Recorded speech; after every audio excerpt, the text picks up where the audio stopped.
الحمد للہ رب العالمین والصلاة والسلام علی اشرف الانبیاء والمرسلین وعلی آلہ واصحابہ اجمعین۔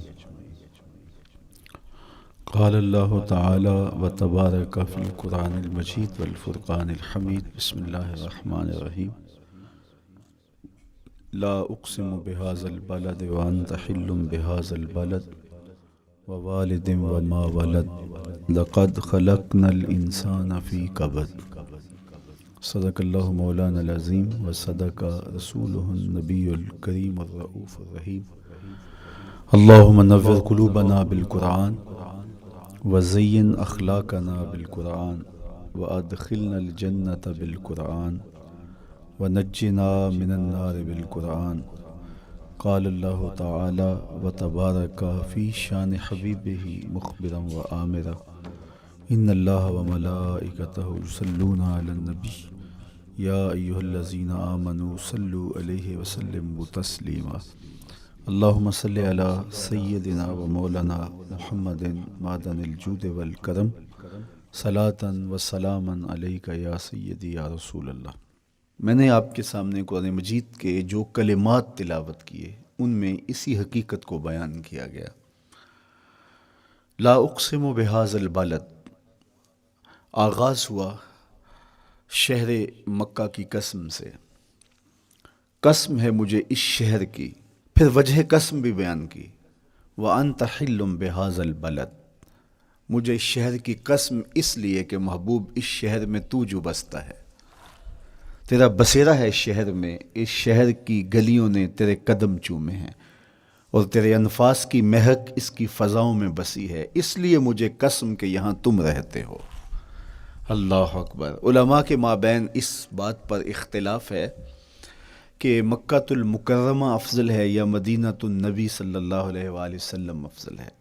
ایک علمی اختلاف ہے، بعض نے کہا مکہ المکرمہ افضل ہے، دلائل دیے، بڑا وزن ہے دلائل میں۔ بعض نے کہا مدینہ رسول صلی اللہ علیہ وآلہ وسلم افضل ہے، دلائل دیے، بڑا زور ہے دلائل میں۔ لیکن شیخ عبدالحق محدث دہلوی علیہ رحمہ اسی آیت سے روشنی لے کر کے لکھتے ہیں کہ جب حضور مکے میں تھے تو مکہ افضل تھا، جب مدینے آ گئے تو مدینہ افضل ہو گیا۔ جدھر جدھر سے وہ گزرتے گئے مجد و شرف بھی پیچھے پیچھے رہا۔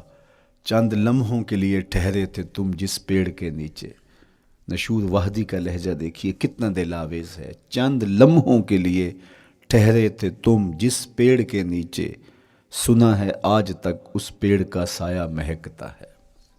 تو مکے میں ہیں تو مکہ افضل، مدینے میں ہیں تو مدینہ افضل۔ تو شرف ان کے وجود مسعود سے ہے، وہ جدھر جدھر سے گزرتے جائیں گے وہاں وہاں ہی نور پھیلتا چلا جائے گا۔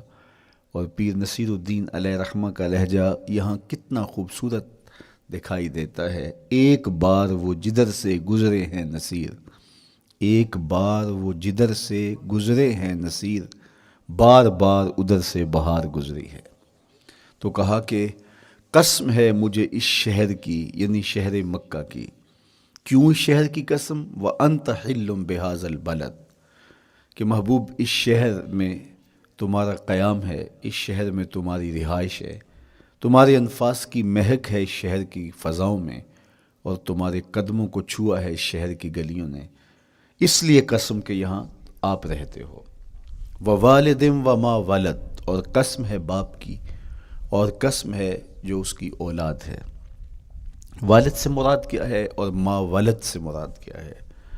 تو اس کے بارے میں ایک قول یہ ہے کہ والد سے مراد حضرت ابراہیم علیہ السلام ہے، اور ما ولد سے مراد حضور علیہ السلام جو ان کے فرزند ہیں۔ ایک قول کہ والد سے مراد حضرت آدم علیہ السلام ہیں، اور ما ولد سے مراد ان کی ساری ذریت اور نسل ہے۔ تیسرا قول کہ والد سے مراد حضور علیہ السلام ہیں، اور ما ولد سے مراد حضور علیہ السلام کی ساری امت، حضور علیہ السلام کی ساری آل اطرت، حضور کے اصحاب۔ لیکن علماء نے پہلے قول کو ترجیح دی کہ مکہ المکرمہ کی قسم کی گئی تو پھر مناسبت بنتی ہے کہ حضرت ابراہیم کا ذکر بھی ہو، تو اس لیے والد سے مراد حضرت ابراہیم ہیں، اور ما ولد سے مراد حضور علیہ الصلوۃ والسلام کی ذات ستودہ صفات ہے۔ تو تین چیزیں ہوئیں جن کی قسم کی گئی۔ سب سے پہلے شہر مکہ کی قسم کی گئی، پھر حضرت ابراہیم علیہ السلام کی قسم کی گئی، اس کے بعد حضور علیہ الصلوۃ والسلام کے مبارک وجود کی قسم کی گئی۔ تین قسمیں کر کے کہا کیا گیا، چونکہ جو خالی ذہن شخص ہو، جب اس کو کوئی بات بیان کی جائے تو قسم سے آغاز نہیں کیا جاتا۔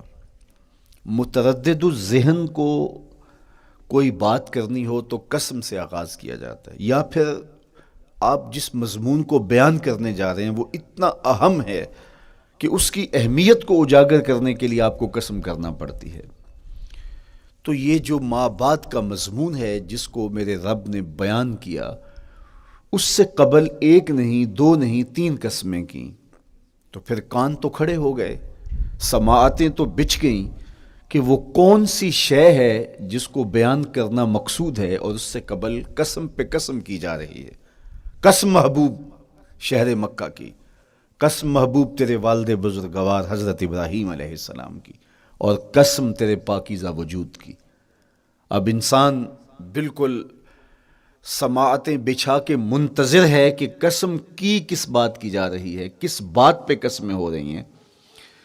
تو جواب آیا، قسم محبوب شہر مکہ کی جس میں آپ رہتے ہو، قسم آپ کے والد بزرگوار حضرت ابراہیم علیہ السلام کی، اور قسم آپ کے پاکیزہ وجود کی۔ لقد خلقنا الانسان فی کبد، ہم نے انسان کو مشقتوں میں رہتا پیدا کیا ہے۔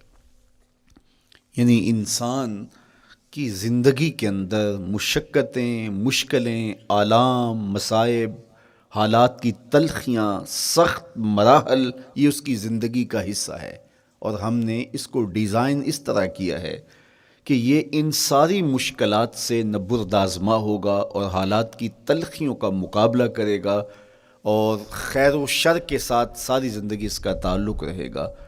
تو یہ اگر سخت جان ہوا تو زندگی میں کامیاب اور بامراد ہوا، اور اگر یہ کمزور ہوا تو پیچھے رہ جائے گا۔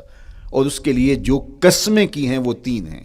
قسم کا اور جواب قسم کا تعلق ہوتا ہے، یعنی جس پہ قسم کی جا رہی ہے تو جو قسم کی جا رہی ہے اس کا کوئی آپس میں تعلق ہوگا۔ جب پھولوں کا ذکر کریں گے تو پھر اس کے متعلقات ہی بعد میں بیان کریں گے۔ کسی نے کہا تھا جنگل میں کوئی مے خار مرا ہے، جنگل میں کوئی مے خار مرا ہے، اسے انگور کے پتوں کا کفن دو۔ میاں جنگل میں مرنے والے شخص کو کسی اور درخت کے پتوں کا بھی تو کفن دیا جا سکتا ہے، لیکن صاحب مرنے والا مے خار ہے، اور شراب کشید کی جاتی ہے انگور سے، تو اس کو تو ٹھنڈ تب بھی پڑے گی کہ انگور کے پتوں کا کفن دیا جائے۔ تو مناسبات ہوتی ہیں۔ تو اب جب قسم کی گئی تو قسم تین چیزوں کی گئی، اور اس کی جواب قسم سے مناسبت کیا بنتی تھی؟ انسان کو مشقتوں میں رہتا پیدا کیا گیا، حالات کی تلخیوں سے گزرتا ہے، سخت تربیتی مراحل سے اس کو گزرنا پڑتا ہے۔ تو اس چیز کو بیان کرنے سے قبل تین قسمیں کی گئی۔ پہلی قسم میرے حضور کے پاکیزہ شہر کی، مکہ المکرمہ کی، اس لیے کہ مکہ المکرمہ میں دیکھ لیجئے کہ صحابہ اور حضور کے ماننے والوں نے کیسے تلخ زندگی کاٹی۔ شجر اسلام ثمر بار ہوا تو ہمیں تو یہ کھلے ہوئے پھول دکھائی دیتے ہیں، لیکن ہم نہیں بھول سکتے کہ بلال حبشی کی پیٹھ پہ کیسے کوڑے برسے اور احد احد کیسے پکارتے رہے۔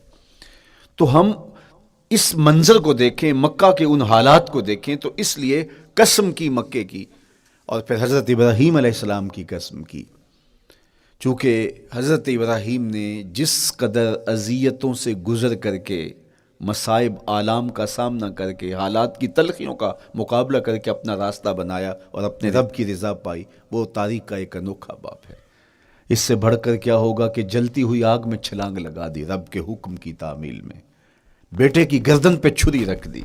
یہ تماشا لب بام نہیں تھا، منا کی وادی میں وہ انوکھا واقعہ رقم ہوا کہ آج بھی تاریخ انگشت بدندہ ہے کیا ایک باپ، اور وہ اس بیٹے کو ذبح کرنے کے لیے آمادہ ہو گیا جو اس کی آنکھوں کا نور ہے اور دل کا قرار ہے، رب سے مانگ مانگ کے لیا، لیکن تعمیل ارشاد میں اس بیٹے کی گردن پہ چھری رکھنے کے لیے باپ تیار ہو جاتا ہے اور اس کو ذبح کرنے کے لیے آمادہ ہو جاتا ہے، حتیٰ کہ بیٹے کو لٹا لیتا ہے اور ہاتھ میں چھری پکڑ کے بیٹے کی گردن پہ رکھ کے پوری ہمت کے ساتھ جب چھری چلاتا ہے تو آواز آتی ہے فلما اسلما وتلہ للجبین ونادیناہ ان یا ابراہیم قد صدقت الرؤیا انا کذالک نجزی المحسنین۔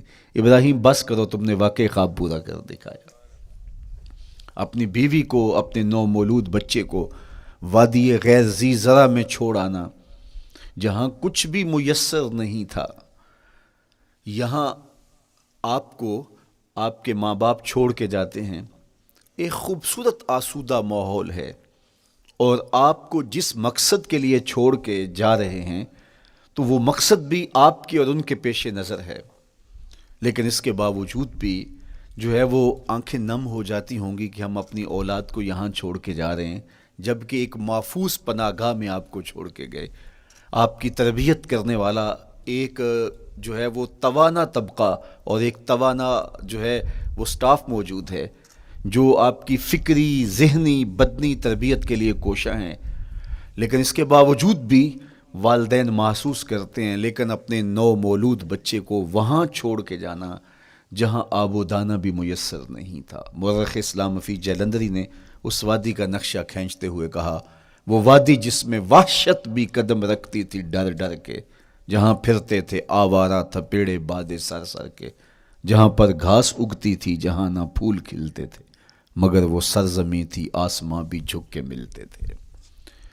تو اس وادی میں چھوڑ کے آنا، حضرت ابراہیم نے جو امتحانات دیے، اس لیے ان کی قسم کی، چونکہ جواب قسم کا تعلق بنتا ہے تو قسم ابراہیم کے پاکیزہ وجود کی کہ جنہوں نے دکھ سہے، تکالیف آلام گوارا کی، لیکن پائے ثبات میں لغزش نہیں آنے دی۔ تیسری قسم میرے حضور کے پاکیزہ وجود کی فرمایا جتنے دکھ مجھے دیے گئے، جتنی اذیتیں مجھے پہنچائی گئیں، اتنی کسی کو نہیں دی گئیں۔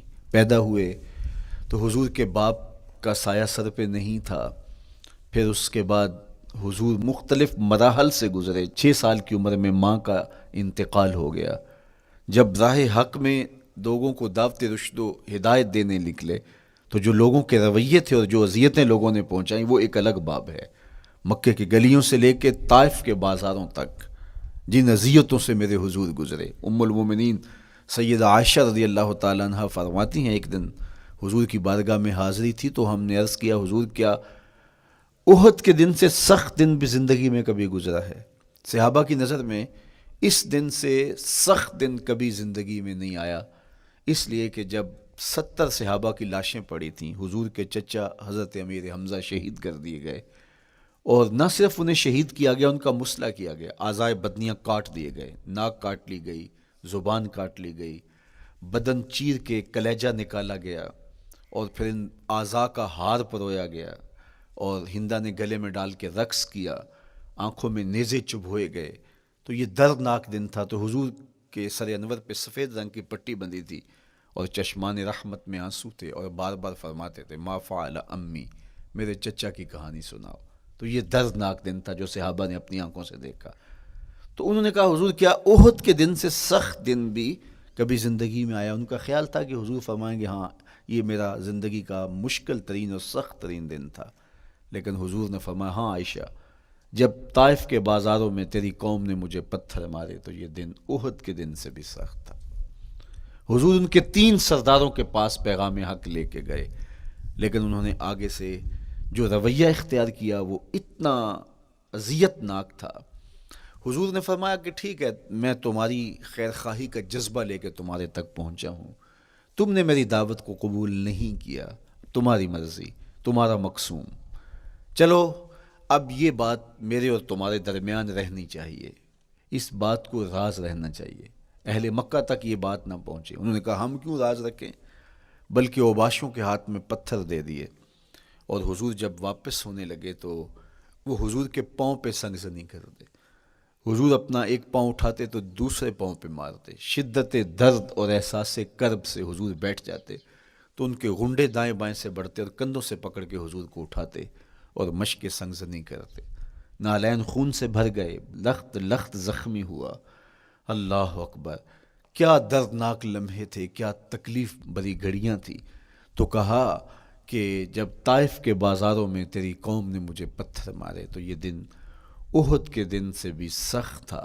اور پھر حضور نے جو کہا سنیے، اللہم اہد قومی فإنہم لا یعقلون. اے اللہ میری قوم کو ہدایت دے دے، یہ مجھے جانتے نہیں. اگر جانتے تو ان کا میرے ساتھ یہ رویہ نہ ہوتا. تو پتھروں کے جواب میں دعائیں دینا پیغمبروں کا حوصلہ ہوتا ہے. اللہ اکبر. مورخ اسلام حفیظ جلندری نے کیا خوبصورت پیرائے میں نقشہ کھینچا کہ حضور ہاتھ اٹھا کے دعا مانگ رہے ہیں، الہی کرم کر کو سارے طائف کے مکینوں پر، الہی پھول برسا ان پتھروں والی زمینوں پر. تو حضور نے دکھ سہے، تکلیفیں سہی. اب 3 قسمیں کی. شہر مکہ کی قسم، جہاں حضور کے صحابہ نے تکلیفیں سہی، اس شہر کی گلیوں میں انہیں گھسیٹا گیا اور ان کو کچی کھالوں میں لپیٹ کے دھونیاں دی گئیں، انہیں اذیت ناک مراحل سے گزارا گیا. حضرت ابراہیم مشکل سے مشکل زندگی کاٹی اور رب کی رضا جوئی کے لیے کوشاں رہے. اور میرے حضور نے سخت ترین اذیتوں، مقاومتوں، مخالفتوں اور تکلیفوں کا سامنا کیا.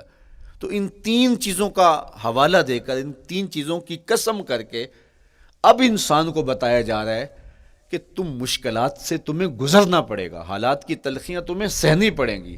کسی مرتبے تک پہنچنے کے لیے تمہیں پھر تکلیفوں کی راہ اختیار کرنی پڑے گی. تم کون ہوتے ہو؟ میرا محبوب ہو تو تکلیفیں وہ بھی اٹھائے. 2 جہاں کا مالک ہو اور طائف کے بازاروں میں اس کے پاؤں پہ بھی پتھر پڑیں، اور کونین کا سردار ہو اور ان کے اوپر اوجری ڈال دی جائے.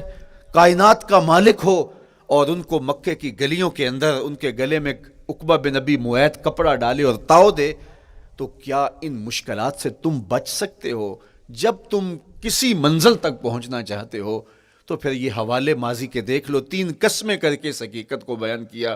ابراہیم علیہ السلام کے وجود کو دیکھ لو، حضرت مصطفیٰ کریم علیہ السلام کی ذات ستودہ صفات کو دیکھ لو، اور مکے کی گلیوں میں صحابہ کے ساتھ جو ظلم اور جبر ہوئے اور انہوں نے جو مصیبتیں اور مشقتیں کاٹی وہ ساری دیکھ لو. تو 3 قسمیں کھا کر کے کہا کہ بے شک انسان مشقتوں میں رہتا پیدا کیا گیا ہے. اس لیے قافلہ انسانی کے وہ افراد جو کسی منزل کے متلاشی ہوتے ہیں، جو جستجو کی زندگی بسر کر رہے ہوتے ہیں، ان کو پھر مشکلات سے گزرنا پڑتا ہے اور حالات کی تلخیاں ان کو گوارا کرنا پڑتا ہے. کشاکش حیات سے ان کو ٹکرانا پڑتا ہے اور ان کو آگے بڑھنے کے لیے ان کو تکلیفوں سے گزر کر کے، جان گسل مراحل سے گزر کر کے پھر منزل کی طرف عازم سفر ہونا پڑتا ہے. کیا میں نے اس خاکدان سے کنارہ جہاں رزق کا نام ہے آب و دانہ، پلٹنا جھپٹنا جھپٹ کر پلٹنا لہو گرم رکھنے کا ہے ایک بہانہ.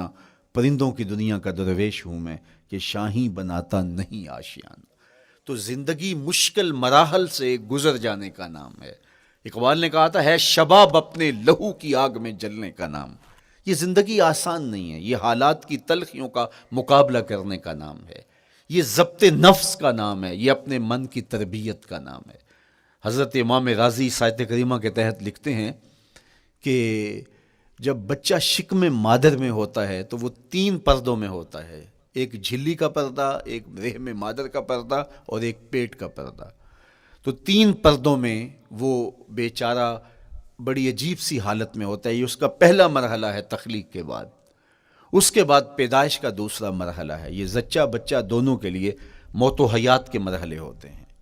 اس کے بعد وہ پیدا ہوا، اس دنیا پہ آیا تو اس کی مشکل کیا ہے؟ زبان ہے، بولنا نہیں جانتا، دیکھتا ہے پہچان نہیں سکتا، سنتا ہے سمجھ نہیں سکتا، ہاتھ ہیں پکڑ نہیں سکتا، ٹانگیں ہیں چل نہیں سکتا. کتنی مشکل بن گئی. یہ سب کچھ چیزیں ہونے کے باوجود بھی وہ بے بس دکھائی دیتا ہے. اس کو دودھ مانگنے کے لیے بھی رونا پڑتا ہے. تو یہ ایک مرحلہ تھا. پھر آہستہ آہستہ اس نے بولنا سیکھا، ایک ایک حرف کر کے لفظ لفظ جوڑ کے وہ جملے مکمل کرتا رہا. آج تو زبان کا طوطی بولتا ہے، آج تو بات کریں تو جو ہے وہ ماحول تھم جاتا ہے. لیکن انسان ذرا پلٹ کے آغوش مادر میں تیری ماں نے ایک ایک حرف تجھے سکھایا تھا، ایک ایک لفظ تجھے سکھایا تھا، لفظ لفظ کر کے حرف حرف کر کے جملے بنے. اور آج تیری گفتار کی شوخی کے تذکرے زمانے میں ہیں تو پھر تجھے بولنا سکھایا. تو چل نہیں سکتا تھا، آج تیری جو ہے وہ جولانیاں دیکھنے والی ہیں، تیری رفتار کو کوئی چھو نہیں سکتا ہے، تیری آنکھوں کی بجلیاں آج عقابوں سے بڑھ کر ہیں، آج تیرے کانوں کے اندر نغموں کا جہاں آباد ہے، آج تیرے ہاتھوں کی گرفت کہ آگے شیر غراں بھی ہو تو وہ بھی بے بس ہو جاتا ہے، لیکن دیکھ تو کتنا مجبور تھا۔ اچھا چلو وہاں سے آگے آئے، پھر زندگی کو سیکھنا پڑتا ہے، آداب سیکھنے پڑتے ہیں، کس سے کیا بات کرنی ہے سیکھنا پڑتا ہے، آگے بڑھے، جوانی کی دہلیز پہ پہنچے۔ جوانی انسان کی زندگی کا باقپن ہوتا ہے، عروج ہوتا ہے، اللہ اکبر، لیکن جوانی کو تقدس معاب رکھ کے منزل تک پہنچانا یہ سب سے مشکل مرحلہ ہوتا ہے، چونکہ جذبات بے قابو ہیں، خواہشیں آوارہ ہیں، اور تا حد نظر نظارے ہی نظارے جو دل کو کھینچتے ہیں۔ اب اپنے تقدس کو جو شخص محفوظ رکھے، کائنات میں سب سے قیمتی جوہر حضرت انسان کا اس کی عصمت کا جوہر ہے، اور سب سے حسین چہرہ وہ ہے جو جنسی کالک سے اپنے آپ کو بچا لے۔ تو جوانی ہو، باقپن ہو، اور پھر اپنی خواہشات کو بے قابو نہ ہونے دیا جائے، سب سے مشکل مرحلہ پوری زندگی میں یہ آتا ہے۔ کسی نے کہا تھا کتاب زیست کا ایک اور باب بیت گیا، شباب بیت گیا، ایک عذاب بیت گیا۔ تو شباب کا ختم ہونا اور اس کو خیریت سے منزل تک پہنچنا، یہ کتنا بڑا مشکل مرحلہ ہوتا ہے، جس کا جوانی میں باطن کا چہرہ مسخ ہو جاتا ہے اور جنسی کالک سے جو چہرہ آلودہ ہو جاتا ہے، اس کا عفت کا دامن داغدار ہو جاتا ہے۔ تو اس لیے وہ چہرہ تاباں ہے، وہ چہرہ روشن ہے، وہ چہرہ منور ہے جو اپنے آپ کو کالک نہیں لگنے دیتا اور اپنی عصمت کی حفاظت کرتا ہے۔ میرے حضور نے بھی ارشاد فرمایا، سبعۃ یظلھم اللہ تعالی فی ظلہ یوم لا ظل الا ظلہ، 7 اشخاص ایسے ہیں قیامت کے دن جب کوئی سایہ نہیں ہوگا، اللہ ان کو اپنے عرش کا سایہ عطا کرے گا۔ ان میں سے پہلا شخص امام عادل حکمران، دوسرا شخص وشاب نشأ فی عبادت اللہ، وہ جوان جس کی جوانی اللہ کی عبادت میں بسر ہوئی۔ تیسرا وہ شخص ورجل قلبہ معلق بالمساجد، وہ شخص جس کا دل مسجد میں لگتا ہے، مسجد میں جمتا ہے۔ اور چوتھا شخص ورجل دعتہ امرأۃ ذات منصب وجمال فقال انی اخاف اللہ، وہ شخص جس کو دعوت گناہ ملی اور حسن قدموں میں بچھنے کے لیے بےتاب ہوا، اور اس نے کیا کہا، انی اخاف اللہ، میں اللہ سے ڈرتا ہوں، میرا اللہ مجھے دے۔ آج ہم ان جگہوں پہ بھی جھوٹ بولتے ہیں جہاں جھوٹ بولنا ہماری مجبوری بھی نہیں ہوتی، چونکہ یہ ہماری فطرت ثانیہ اور عادت بن چکا ہے، اور ہم اس کو برا ہی نہیں سمجھتے، جبکہ جھوٹ جب کوئی شخص بولتا ہے، حدیث پاک میں آتا ہے اس کے منہ سے بدبو نکلتی ہے، رحمت کے فرشتے 1 میل دور ہٹ جاتے ہیں اس سے۔ اور سویر سے شام تک جب ہمارے معمولات یہ ہوں تو پھر ہم کہاں کھڑے ہیں اور رحمت کے فرشتے کہاں کھڑے ہیں؟ تو حضور علیہ الصلوۃ والسلام کی سنت کا اتباع حضور کی محبت کی دلیل ہوگی۔ امام قرطبی نے لکھا ہے، اللہ کی محبت کا کوئی دعویٰ کرے تو کیا دلیل ہوگی کہ یہ واقعی محب الہی ہے؟ تو کہا اللہ سے محبت کا دعویٰ کرنے والے کے لیے دلیل یہ ہے کہ وہ قرآن سے پیار کرے۔ قرآن سے پیار اور قرآن سے محبت کی دلیل یہ ہے کہ حضور کا پیار سینے میں رکھے۔ حضور سے محبت کی دلیل یہ ہے کہ سنت رسول سے پیار کرنے والا ہو، اور سنت رسول سے پیار کرنے کی دلیل یہ ہے کہ بدعات سے اجتناب کرنے والا ہو۔ ہر وہ طریقہ جو میرے حضور نے نہیں دیا اس کو اختیار نہ کرے، اس طریقے کو اختیار کرے جو حضور علیہ الصلوۃ والسلام کا عطا کرتا ہے۔ تیسری بات، عقل الحلال، یہ وہ بنیادی اصول ہیں جو ہماری زندگیوں میں اتر جانے چاہیے، اور ہم ایک صالح اور خوبصورت انسان بن کے اس معاشرے کا حصہ بن سکتے ہیں۔ عقل حلال زندگی میں شامل ہو تو زندگی کو جمال نصیب ہوتا ہے، اور باطن اور ظاہر کو طمانینت نصیب ہوتی ہے۔ اگر رزق پاک نہیں ہے تو آپ کعبے بھی جائیں تو وہاں بھی آپ محروم پلٹیں گے۔ میرے حضور علیہ الصلوۃ والسلام نے فرمایا، ایک بندہ لمبا سفر کر کے گیا، اشعث اغبر کے لفظ ہیں کہ اس کے بال بکھرے ہوئے ہیں، سفر کی گرد پڑی ہوئی ہے، اور لباس بھی پھٹا ہوا ہے، شکستہ حالت، پراگندہ صورت، اور کھڑا ہے کعبۃ اللہ کے سامنے، یمد یدیہ، دونوں ہاتھ لمبے کر کر کے دعا مانگ رہا ہے، اور کیا کہتا ہے، اے اللہ، اے اللہ، ومطعمہ حرام و مشربہ حرام و ملبسہ حرام و غذی بالحرام. فرمایا اس کا کھانا حرام کا ہے، اس کا پینا حرام کا ہے، اس نے جو لباس پہنا ہے وہ حرام کا ہے. میرے حضور فرماتے ہیں بتاؤ اس کی دعا کیسے قبول ہوگی؟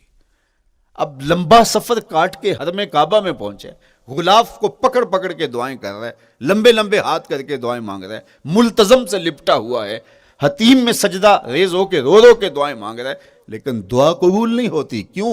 اس لیے کہ اس کے پیٹ میں لقمہ حرام کا ہے، اس کے بدن پہ لباس حرام کا ہے. تو اسلام نے جتنا زور حلال کمانے، حلال کھانے اور حلال اختیار کرنے پر دیا ہے، تو ایک مومن اگر اسلام کے مبادیات سے بھی آگاہ ہو تو اس کی تو زندگی کے اندر جو ہے وہ حرام گھس ہی نہیں سکتا ہے، بلکہ وہ مشکوک سے بھی اجتناب کرے. چوتھی چیز کف الاذی. اپنے آپ کو ایسا بناؤ کہ تمہارے وجود سے کسی کو ضرر اور تکلیف نہ پہنچے. ہمارا اسلام تو ہمیں یہ بتاتا ہے کہ تم پیاز یا لہسن کھا کے مسجد میں نہ جاؤ کہ تمہارے منہ سے جو سمیل آتی ہے اس سے کسی کو تکلیف نہ پہنچے.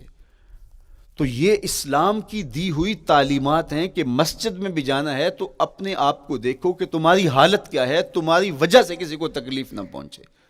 تمہارے رویے اتنے خوبصورت ہوں، تمہارے ہمسائے بتائیں کہ یہ واقعی مسلمان ہے.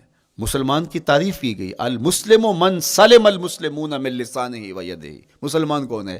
جس کے ہاتھ سے، جس کی زبان سے دوسرا مسلمان بھائی محفوظ ہے، تو وہ مسلمان ہے. اللہ اکبر. ہم یہ جو کہتے ہیں السلام علیکم، اس کو کہتے ہیں تحیت المسلم، مسلمان کا تحیت. تو اس میں اس کے معنی پہ غور کریں تو ہم اس کو ضمانت دے رہے ہوتے ہیں، السلام علیکم، تیرے اوپر سلامتی ہو. تو ہم اپنی جانب سے اسے ضمانت دیتے ہیں، میرے بھائی میری طرف سے تیری عزت، تیری جان، تیری آبرو سلامت ہے، اب میری جانب سے تو پریشان نہیں ہونا، میں تجھے سلامتی کی ضمانت دیتا ہوں. اور وہ آگے سے کیا کہتا ہے؟ وعلیکم السلام. میرے بھائی پھر میری جانب سے بھی تیرا سب کچھ محفوظ ہے. اگر سلام کا مفہوم اچھی طرح ہماری روحوں میں اتر جائے تو پھر ایسا ہو نہیں سکتا کہ ہم جس کو السلام علیکم کہہ دیں پھر اس سے ہم دھوکہ کریں یا اس کی آبرو پہ حملہ آور ہوں یا اس کے مال پہ حملہ آور ہوں جب السلام علیکم کہہ دیا. چونکہ جو ہمیں لفظ بولنے کے لیے کہا گئے ہیں اس کے پیچھے فلسفہ ہے لفظوں کا. یہ پھول ہیں، ان کو دیکھ کر سبحان اللہ کہنے کا کہا گیا ہے. پہاڑوں کو دیکھ کے اللہ اکبر کہنے کا کہا گیا ہے. پہاڑوں کو دیکھ کے سبحان اللہ کہہ دیں اور پھولوں کو دیکھ کے اللہ اکبر کہہ دیں، ایسا کیوں نہیں کہہ دیتے؟ لیکن نہیں، اس لیے کہ جب پہاڑوں کو دیکھتے ہیں تو دل میں ان کی ہیبت پیدا ہوتی ہے. اتنے بڑے پہاڑ، سمندر کو دیکھتے ہیں تو اس کی ہیبت پیدا ہوتی ہے، اتنا بڑا سمندر تا حد نظر پھیلا ہوا، تو جب اس کی بڑائی پیدا ہونے لگتی ہے تو فوراً پلٹایا گیا اللہ کی بڑائی کی طرف اور کہا بول اللہ اکبر، یہ نہیں میرا اللہ بڑا ہے. اور پھول کو جب دیکھا تو اس کی لطافت کی طرف الجھنے لگے، کتنا خوبصورت ہے، درزوں میں کیسے خوشبو بسی ہوئی ہے، کیسے رنگ ہیں، کیسے جمال ہیں. اللہ اکبر. وہ کیا کسی نے کہا تھا نا کہ درزوں کی لطافت میں خوشبو نے اماں پائی، گل چیرنے والے نے کس شان سے چیرا ہے.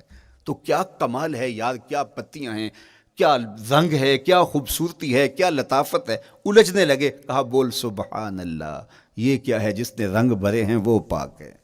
تو تیرا دل الجھ نہ جائے تو جو ہم بولتے ہیں لفظ جہاں بھی بولتے ہیں اس کے پیچھے ایک فلسفہ ہوتا ہے. السلام علیکم یہ تحیت المسلم ہے. جب ہم کسی کو کہتے ہیں السلام علیکم تو اس کو ہم نے ضمانت دے دی، بس بات ختم، اب جو ہے وہ میری جانب سے تو محفوظ ہے. لیکن ہم سلام بھی لے رہے ہوں گے اور ہاتھ بھی کاٹ رہے ہوں گے اور اس کی جیب بھی کاٹ رہے ہوں گے، پھر سلام نہیں لیا، ہم نے منافقت کی ہے. تو کف الاذی چوتھی چیز. اور پانچویں چیز اجتناب المعاصی، گناہوں سے اپنے آپ کو بچا کے رکھنا. نیکی کرنا بہت اہم ہے لیکن نیکی کرنے سے زیادہ ہم اپنے آپ کو گناہوں سے بچانا ہے. چونکہ شر کی قوتیں ہمارے ساتھ جڑی ہوئی ہیں، اس لیے اپنے آپ کی حفاظت جب ہم کریں گے تو ہم ایک اچھی صورت میں آگے بڑھیں گے. اور چھٹی چیز وہ ہے التوبہ. توبہ تسلسل کے ساتھ کرتے رہیے. یہ تصور کہ بڑھاپے میں توبہ کریں گے، یہ تصور کہاں سے آیا؟ یا ہمارے ہاں آج کل یہ کلچر پیدا ہوا ہے کہ لیلۃ القدر یا شبرات کے دن سارے جڑ کے توبہ کرنے بیٹھ جاتے ہیں اور پورا سال اپنی مرضی کی زندگی گزارتے ہیں. ایسا نہیں ہے.